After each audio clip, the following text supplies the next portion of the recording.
chaka, hookah, hookah, hookah, chaka, hookah, hookah, hookah, chaka, hookah, hookah, hookah, chaka, hookah, hookah. Bonjour, bonsoir à toutes et à tous et bienvenue dans la 9ème review. Putain, déjà 9, mais à chaque Déjà, fois ça je dis passe déjà, vite, hein. déjà, je dis toujours déjà, donc il va falloir que j'arrête un Ça petit passe moment. vite. Ça passe vite, et c'est tant mieux, ça passe vite, ça passe très vite.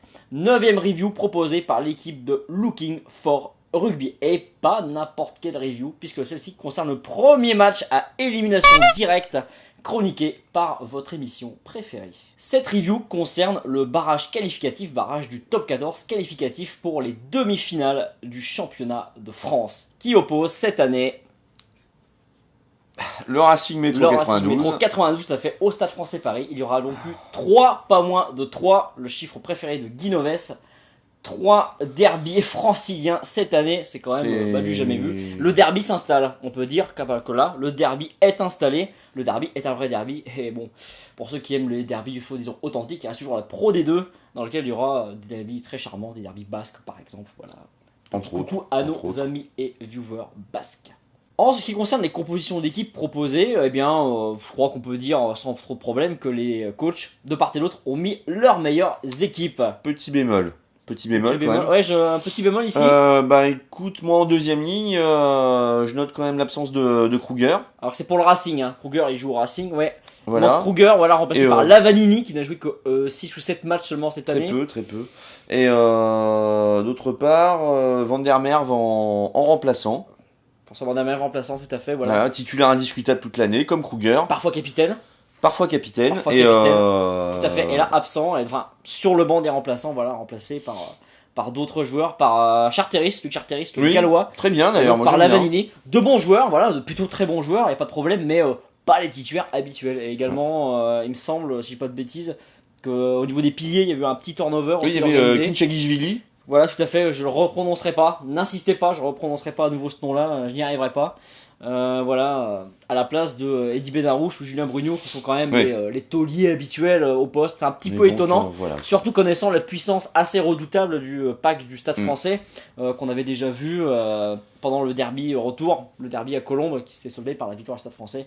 On vous met les liens des précédents derbys dans la description. Comment donc s'est déroulé ce match ? Eh bien, vous en avez l'habitude désormais. Voici le tableau récapitulatif du match. Et voilà, eh bien, le Stade français passe en demi. Le Stade français est en demi. Voilà, ça semble plutôt mérité au vu de la physionomie de la rencontre. Voilà, on a un 38-15 quand même à l'issue. Là, pour le Racing, c'est dur, quoi. Pour le Racing, c'est dur. C'est très dur. Grosse difficulté en conquête. Enfin, oui. Pour faire simple, tous les problèmes qu'on a pu percevoir lors du derby retour sont là, globalement. Oui, le match s'est mieux tenu. Ils ont été meilleurs, mais vraiment pas suffisamment meilleurs pour sérieusement menacer le Stade français, quoi. Une petite espèce d'impuissance récurrente sur 2 matchs quand même. Voilà. Le match de Castres, ils n'ont sans doute pas trop préparé à ça non plus. Castres était venu un peu en claquette, voilà. Tout comme le Stade français était allé en claquette à Brive, donc il fallait pas se fier au dernier à la résultat, 26e journée du championnat, évidemment, quoi. Évidemment, mais le Stade français, voilà, passe en demi. Donc on a vu 4 essais quand même dans ce match. Le premier signé Vaizea, si j'ai pas de bêtises. Oui, tout à fait. Vaizea, ce joueur extraordinaire. Moi, je me régale. Chaque fois que je le vois prendre un ballon, je me régale. C'est super. Avec Sergio, super joueur. Bon, Sergio, il n'a pas marqué d'essai, mais il a quand même très bien joué. Il nous fait une petite chistera dans la défense d'ailleurs. Ça fait toujours plaisir à voir. C'est toujours super à voir ça. Sur l'essai de Vaizea d'ailleurs, c'est lui qui est déterminant. C'est un super animateur. C'est un joueur qui va manquer au rugby quand il jouera plus. Ça, c'est certain. On n'en est pas encore là. 2 pénalités, a marqué un essai également. Voilà, le joueur préféré de la boucherie Ovalie a marqué son essai. 2 pénalités, voilà, ce grand joueur, toujours là dans les grands matchs. Voilà, c'est un joueur marqué. Il y a eu avec Panache aussi, il a joué pour avec Panache, a joué. Il s'appelait Jimmy Roberts aujourd'hui avec Panache. Il a marqué le 2e essai tout à fait. du Racing pour son dernier match avec le Racing. Bon, il n'aura pas laissé un souvenir impérissable. Contrairement à Maxime Macheneau qui a marqué le premier essai du Racing en toute fin de première mi-temps. Très en forme. Et un joueur super joueur. Il n'est pas dans la liste pour la Coupe du Monde. Ça paraît incompréhensible si on prend en compte la politique de l'homme en forme. Ça l'est plus si on prend en compte la continuité Voilà, sur la continuité, bah ouais, bah, on peut pas reprocher à la fois de ne pas prendre l'homme en forme et de pas faire de continuité. C'est l'un ou l'autre, hein. On peut pas tout faire. Hein. Là, c'est l'un ou l'autre, voilà. Donc voilà, victoire sans coup férir. Stein a fait un super match, 10 coups de pied réussis sur 10. Très très bien. Voilà, encore son bras de fer remporté contre Sexton. Voilà, pareil, comme Robert, il ne sera pas un souvenir impérissable. C'est quand même grâce à lui que le barrage avait été gagné l'an dernier. C'est vrai. Quand même. À Toulouse, il faut quand même gagner un vrai, barrage c'est à vrai, Toulouse. C'est pas Suivez facile. mon regard, c'est les pas évident. Oyonnaxiens, on compte sur vous. L'Ovalie compte sur vous, l'Ovalie Mm. française. Même si, bon, on n'a rien de particulier contre les Toulousains ici, il faut quand même pas exagérer non plus. Sinon, bah, le futur, qu'est-ce que c'est le futur? Le futur, c'est une demi-finale de championnat à jouer à Bordeaux contre le Rugby Club Toulonnais. C'est à l'ogre toulonnais. L'ogre toulonnais. Alors la question là, est la suivante, mon petit Hagen. Ce stade français peut-il battre l'ogre toulonnais? Eh ben écoute, pour moi, ce stade français là, je pense que il y a de grandes chances que déjà le stade français ne démérite pas. Très bien. Loin de là, parce qu'au vu déjà de toute la saison, Oui, c'est une saison cohérente, il n'y a pas eu de gros coups de mou. d'accord. Et donc se retrouver face au RCT en demi-finale, déjà est logique. Ouais. Parce qu'ils ont quand même produit du jeu, du beau jeu.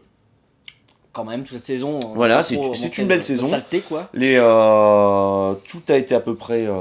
tout a été cohérent cette année. D'accord. De A à Z. Il y a des années comme ça. Hein. Mm. Des saisons comme Mais ça. bon, après, ça veut pas dire que parce que tout est cohérent...